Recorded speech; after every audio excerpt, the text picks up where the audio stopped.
శ్రీగురుభ్యో నమః. హరి ఓం. శ్రీమహాగణాధిపతయే నమః. శ్రీమహాసరస్వత్యై నమః. శ్రీగురుభ్యో నమః. హరి ఓం. గురుర్బ్రహ్మా గురుర్విష్ణు గురుదేవో మహేశ్వరః. గురు సాక్షాత్ పరబ్రహ్మ తస్మై శ్రీ గురవే నమః. 2026 సంవత్సరం జనవరి నెల మాస ఫలితాలు చెప్పుకుందాం. 2026 సంవత్సరం 8వ రాశి వృశ్చిక రాశి. ఈ వృశ్చిక రాశి ఎట్లా ఉందో చూద్దాం. ఈ వృశ్చిక రాశికి ఇంతకుముందు పూర్తిగా బాగాలేదు, ఇప్పుడు కొంతవరకు బాగుంది. రవి, కుజుడు, శుక్రుడు, బుధుడు వ్యాపారస్తులకి అన్ని రకాల వ్యాపారాలు బాగున్నాయి. మరి శని బాగాలేడు, గురువు బాగాలేడు, రాహు బాగాలేడు. వ్యాపారాలు బాగున్నాయి, వ్యవసాయదారులకు బాగుంది, బిల్డర్స్కి బాగుంది. మరి ఇంటికి సంబంధించిన సంభారాలు ఏవైనా వస్తువులు, ఇనుము, ఇసుక, సిమెంటు, ఇంటికి సంబంధించిన దర్వాజాలు ఇట్లాంటి సామాన్లన్నీ కొనుక్కునే వాళ్ళకి బాగుంది.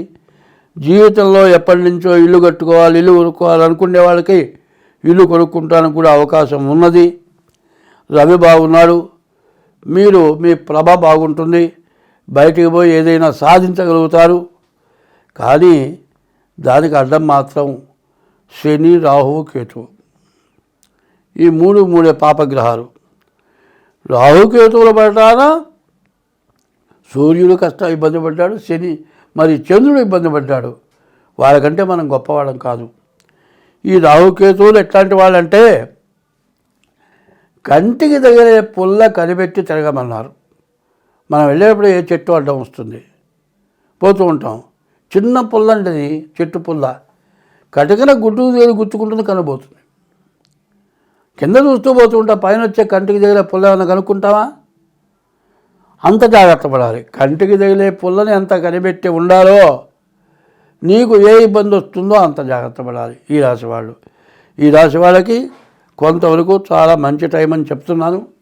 డేట్ ఆఫ్ బర్త్ ద్వారా జాతకం చూసుకొని గోచారం కాకుండా గ్రహచారం కూడా చూస్తే మీకు అన్ని విధాల మేలు మంచి జరుగుతుంది.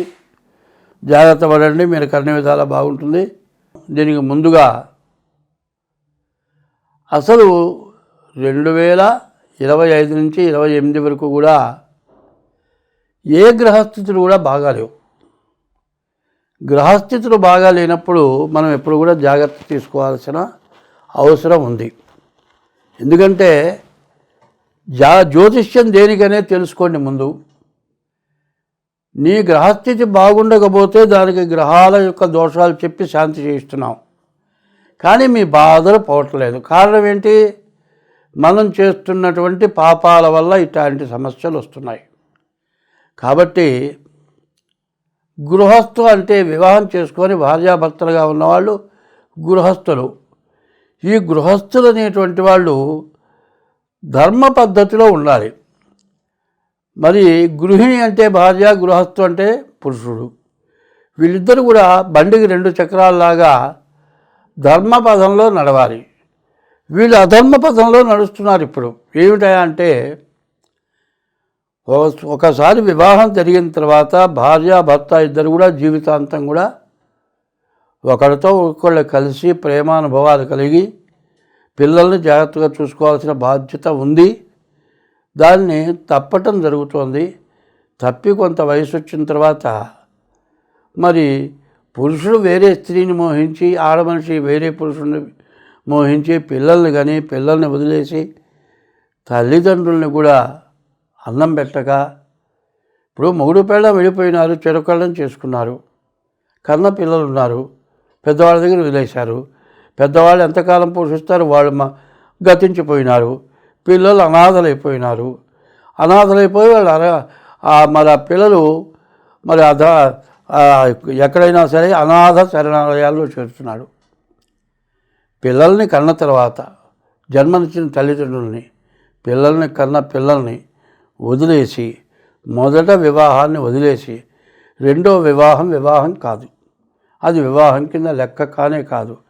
అటువంటిది చేసుకున్నందువల్ల మహాపాపం పెరిగి జనం దురాగతానికి వెళ్ళిపోతున్నారు. విదేశాల్లో ఇటువంటి లక్షణాలు ఉన్నాయి. మన దేశానికి కూడా ఆ గతి పట్టింది. ఇక రాను రాను ముందు ఆడవాళ్ళు అడ్డం తిరిగి కోర్టుకెక్కి విడాకులు ఇవ్వక మళ్ళీ పెళ్లి చేసుకొని ఇవ్వక ఇబ్బందులు పెట్టడం చేత ఇక పెళ్ళి వద్దు, వివాహం మానుకుందాం అని ఇతర దేశాల వ్యవస్థ మన అనాది వ్యవస్థని పోగొట్టుకొని నీచమైన వ్యవస్థకు వస్తున్నాం. కాబట్టి దీన్ని సరిదిద్దుకోవాల్సిన అవసరం ఉంది. ఇది మాత్రం చెప్పేది మీ మంచి కోసం చెబుతున్నాను. రేపు పొద్దున రెండో వివాహత అయినటువంటి స్త్రీ మిమ్మల్ని చివరిదాకా మీతో ఉండదు. ఎవరం అయిపోగానే దాని దారి అది చూసుకుంటుంది. పెద్దవాళ్ళు నిర్ణయం చేసిన వివాహం ప్రకారం జరిగినటువంటి వివాహం భార్యాభర్తలు కలిసి ఉంటారు చివరిదాకా. కాదు అందం చూసి మోహించి బయటపడిపోతే మీరు ఎందుకు పనికిరాని వాళ్ళు అవుతున్నారు. ఆ పాపం వల్ల జీవితం నరకం అనుభవిస్తున్నారు. కాబట్టి ఇది తెలియచేయడం అవుతుంది. జనవరి నెల మార్గశిర మాసం, పుష్యమాసాలు వచ్చినాయి. ఈ మార్గశిర మాసమేమో విష్ణుమూర్తిని పూజించే రోజులు, పుష్యమాసం పితృదేవతలకి ప్రీతైన రోజులు. ఈ పుష్యమాసం వచ్చేప్పటికల్లా పంటలు పండి అందరికీ ఇళ్ళకి వస్తాయి. భగవంతుడు సంవత్సరం పూట పొడుగుతా మనం ఎంత కష్టపడ్డా రైతు అనేటువంటి వాడు అన్నదాత, అన్నం పెట్టేవాడు వాడే. ఆయనకు అన్నీ వస్తాయి. ఇవాళ మనం అందరం అన్నం తిని శుభ్రంగా సుఖంగా ఉండడానికి అవకాశం. తర్వాత పుష్యమాసం మనకు జన్మనిచ్చిన తల్లిదండ్రులని పూజించాల్సిన మాసం.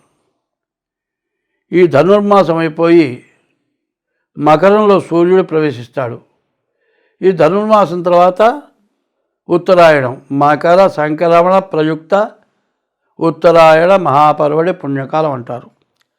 ఆ పుణ్యకాలంలో పితృదేవతలకు పిండ ప్రదానం, పితృదేవతలకు తర్పణం, వాళ్ళ పేరుతో వస్త్రదానాలు, అన్నదానాలు, గోదానం ఇట్లాంటివన్నీ చేస్తే దేవతలందరిలో కూడా మొట్టమొదట తల్లి, తండ్రి, గురువు, దైవం అన్నారు. గురువు మూడోవాడు, తల్లిదండ్రి 1, 2 మొదటివాడు, మూడోవాడు గురువు, నాలుగోవాడు దైవం. దేవుడి కంటే మొట్టమొదటి వాళ్ళు తల్లిదండ్రులు. మాకు బాగాలేదు, మేము ఆ పూజలు చేశాం, ఈ పూజలు చేశాం. బ్రాహ్మలు వైశ్యుల్లో మాత్రం ప్రతి సంవత్సరం తల్లిదండ్రులు పోయిన తర్వాత ఆ తిథి రోజు ఆ తద్దినం అనేది పెడుతున్నారు. మిగతా కులాల్లో కొంతమంది చేస్తున్నారు, అందరి చేతుల్లో. వాళ్ళు పోయిన తిథి రోజున ఆబ్దీకం, ప్రత్యాబ్దీకం అంటారు. 24 గంటలు మనకు ఒక్కరోజు ఎట్లాగో 365 రోజులు సంవత్సరం ఒక్కరోజు. మనం ఆ పండుగ రోజున కానీ వాళ్ళు పోయిన రోజున కానీ మహాలయ పక్షాలు కానీ వాళ్ళకి పిండ ప్రదానం చేసి నల్ల నువ్వులతో త్రయోదకాలు కనుక వదిలేటట్లయితే వాళ్ళు మిమ్మల్ని జీవిస్తారు, మీ జీవితాలు బాగుంటాయి. మరి తల్లిదండ్రుల దీవెన చాలా అవసరం. జీవితో వాక్యకరణం ప్రత్యబ్దం భూరి భోజనం గయాయాం పిండదానత్య తిరిభి పుత్రస్య పుత్రత అని తల్లిదండ్రులు చెప్పినట్లుగా వింటాం. ప్రత్యబ్దం భూరి భోజనం, వాళ్ళు పోయిన తర్వాత, కర్మ అయిపోయిన తర్వాత ప్రతి సంవత్సరం కూడా ఆ తిథి రోజున వాళ్ళని తలుచుకొని పిండ ప్రదానం చేసి చేతనంత వరకు భోజనాలు పెట్టడం. ప్రత్యబ్దం భూరి భోజనం గయాయాం పిండదానాత్య, గయకు వెళ్ళి పిండ ప్రదానం చేయాలి.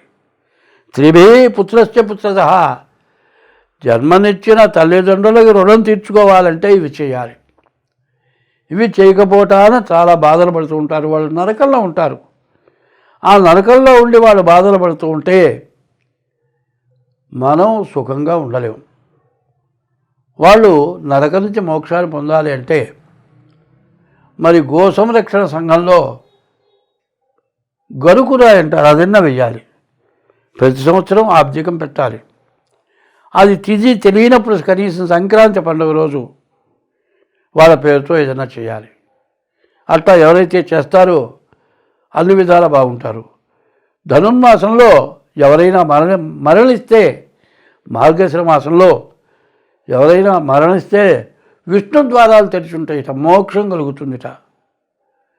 మరి అటువంటి మోక్షం కలిగేటువంటి మార్గశిర మాసం, మనిషికి మార్గాన్ని చూపించేది మార్గశిర మాసం.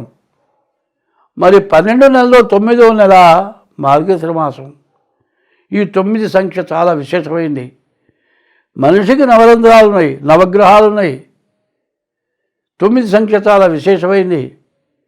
ఆ 9 సంఖ్య ఎట్లా ఉంటుందంటే 9 2 18 వచ్చింది, 8 1 9, 9 3 27 వచ్చింది, 27 2 7 9. ఇట్లా ఈ 9 విశేషమైంది.